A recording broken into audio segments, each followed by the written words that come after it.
الحمد لله رب العالمين الرحمن الرحيم مالك يوم الدين إياك نعبد وإياك نستعين اهدنا الصراط المستقيم صراط الذين أنعمت عليهم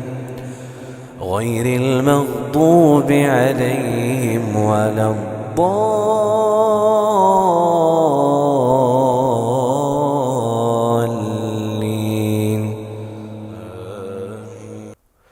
واتل عليهم نبأ إبراهيم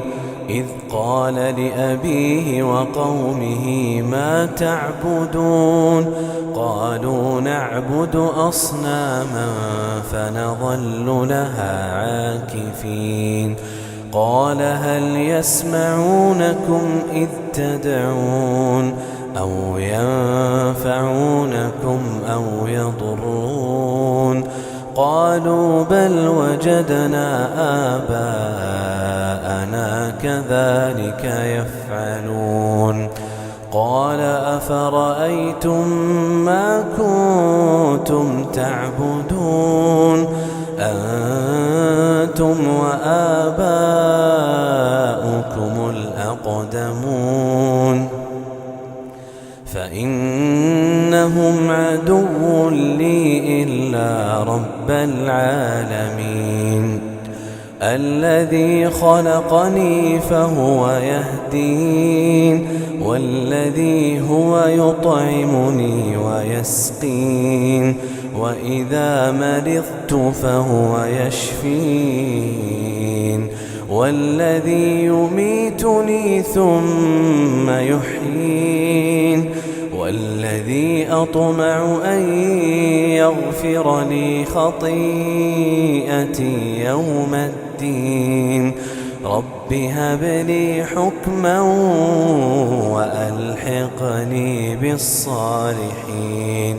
واجعل لي لسان صدق في الآخرين واجعلني من ورثة جنة النعيم واغفر لأبي إنه كان من الضالين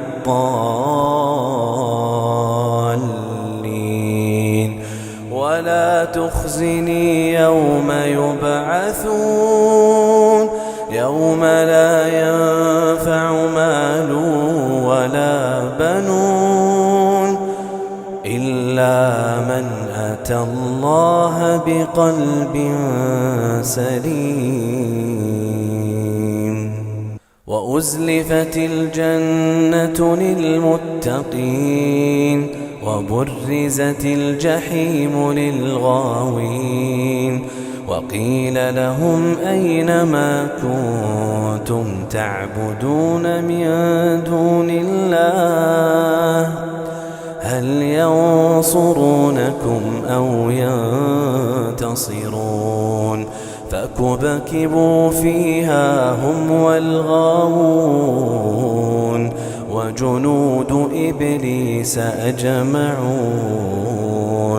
قالوا وهم فيها يختصمون تالله إن كنا لفي ضلال مبين إذ نسويكم برب العالمين وما أضلنا إلا المجرمون فما لنا من شافعين ولا صديق حميم فلو أن لنا كرة فنكون من المؤمنين إن في ذلك لآية وما كان أكثرهم مؤمنين وإن ربك لهو العزيز الرحيم.